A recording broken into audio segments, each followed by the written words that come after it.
When we think about what it takes to become a millionaire, our minds usually jump to something spectacular, right? A genius idea, a one in a million stock pick, or just this superhuman level of discipline.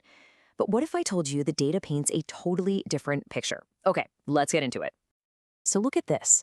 On one side, you've got the myth, the stuff of movies, breakthrough ideas, perfectly timed investments. On the other side, you've got the data.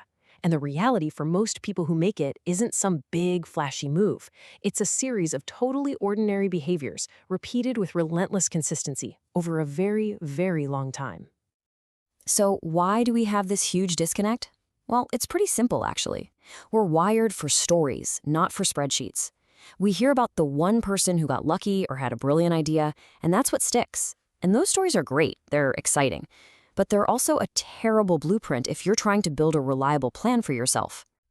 All right, so to cut through all that noise and get to the truth, we need to go where the real answers are. And that's in the data. We're talking about the Federal Reserve Survey of Consumer Finances. This thing is a beast. It tracks millions of households, looking at what people actually do with their money, not what they say they do. So, what does this massive data set reveal? Let's find out. And here's what you find when you dig into that data. A super clear pattern. Millionaires aren't made by some secret, flashy strategy. They're made by a small set of totally ordinary, almost boring habits that they just stick with for decades. And that is the key takeaway right there. Boring isn't a bad word. Boring is what real sustainable progress feels like before it becomes spectacular.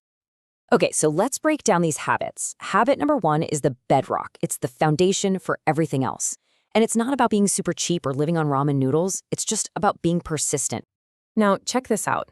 Millionaire households, they're typically putting away about 20 to 25% of their income. Now compare that to non-millionaire households who are closer to that 5 to 8% range. Now, that's a big gap for sure, but it's not like an impossible mountain to climb. A lot of the time, the secret is just making saving the very first thing you do with your paycheck, not the last. You automate it so the money's gone before you even have a chance to miss it. But honestly, the exact percentage isn't even the most important part. This is. Almost 80% of them keep saving regularly, even in the years when their income goes up and down. I mean, think about that for a second. Your wealth isn't really built when everything's going perfectly. It's forged in the messy years, the years you just refuse to give up on the plan. So saving is step one. It gets you in the game. But it's just the start. You can't just pile up cash in a savings account and expect to become a millionaire. So what's next? How do you make that money start working for you? Yeah, this is one of those hard truths you just can't get around. Saving is absolutely essential, but you cannot save your way to $1 million without your money growing. The math it just doesn't work for pretty much anyone. And actually, when you look at all the different things people do with their money, there is one single behavior that creates the clearest, brightest line between people who build wealth and people who don't. And that behavior is investing. And this chart just says it all, doesn't it? Look at that. Over 90% of millionaire households own equities.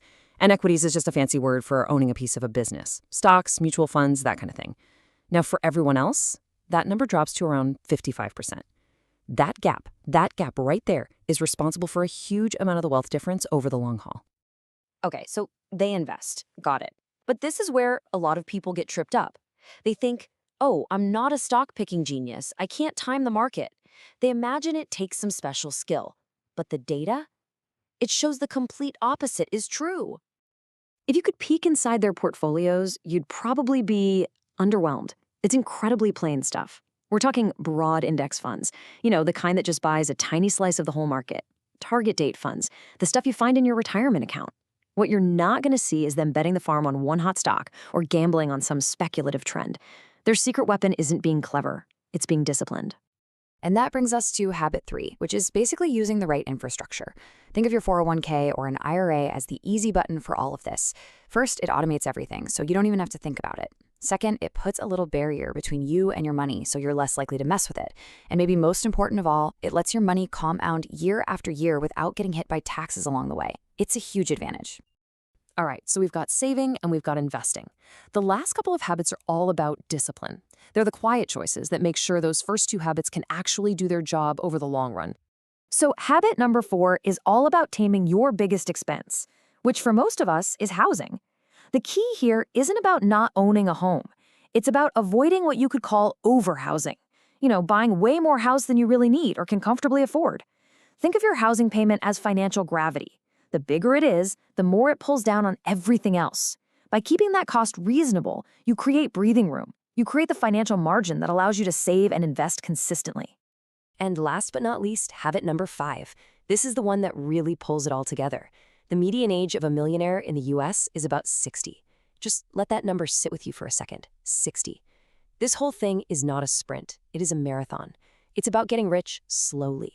Your greatest asset isn't your brain, it's your patience. So when you stack all 5 of these habits on top of each other, you start to see what's really going on. The magic ingredient isn't some secret stock tip or complex strategy. It's time. It's just doing these boring things consistently for a very, very long time. And this timeline is the perfect picture of why that patience is so crucial. Look at it. After 5 years, the difference between saving and not saving, you can barely see it. After 10 years, okay, it's a little more noticeable, but it's not life-changing. But you stretch that out to 30 years, the power of compounding takes over, and that small gap explodes into a massive, enormous difference. That is the payoff for being boring. And that really gets to the heart of why this is so hard for so many people. The math, the mechanics of setting up an account, that's the easy part. The truly difficult part is the mental game. It's the silence. It's that first decade, maybe even longer, where it just feels like you're spinning your wheels, wondering if this whole boring thing is actually gonna work. So, let's wrap this up. The real test of building wealth, for most of us anyway, has almost nothing to do with how smart you are. It isn't a test of intelligence. It's a test of temperament. It's a test of psychological endurance. It's just about having the willingness to do something simple and boring, long enough for it to become extraordinary. So many people give up during the silent years.